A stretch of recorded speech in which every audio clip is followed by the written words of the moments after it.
തിരുവനന്തപുരം ചിറക്കലിൽ വളർത്തുനായയുമായി police station റൌഡിയുടെ പരാക്രമം. ചെറുവിളാകം സ്വദേശി കമ്രാൻ എന്ന സമീറാണ് നായയുമായി പരാക്രമം നടത്തിയത്. 2 ഇതര സംസ്ഥാന തൊഴിലാളികൾക്ക് നായയുടെ കടിയേറ്റു. വിവരങ്ങളുമായി തിരുവനന്തപുരത്ത് നിന്നും VS അനുരാഗ് ചേരുന്നുണ്ട്.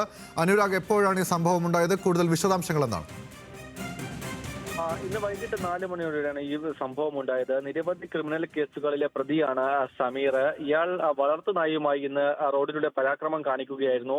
2 ഇതര സംസ്ഥാന തൊഴിലാളികൾക്ക് നായയുടെ കടിയേറ്റു. ഇതിൽ സക്കീർ, അജയ് എന്നിവർക്കാണ് കടിയേറ്റത്. ഇതിൽ സക്കീറിന്റെ വീട്ടിൽ കയറിയാണ് സമീർ പരാക്രമം കാണിച്ചത്. അവിടെ വീട്ടിന്റെ ഉള്ളിൽ വെച്ചാണ് നായ ഇയാളെ കടിച്ചത്. അതിനുശേഷം പിന്നീട് ഈ വീട്ടിൽ നിന്ന് പോകുന്ന വഴിക്കാണ് അജയ് എന്ന ഒഡീഷ സ്വദേശിക്കും നായയുടെ കടിയേറ്റത്. ഇവരെ ആശുപത്രിയിൽ പ്രവേശിപ്പിച്ചിട്ടുണ്ട്.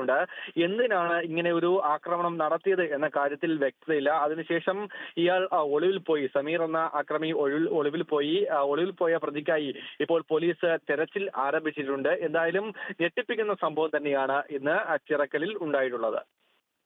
ശരി അനുരാഗ്, തിരുവനന്തപുരത്ത് നിന്നും അനുരാഗാണ് വിശദാംശങ്ങൾ നൽകിയത്.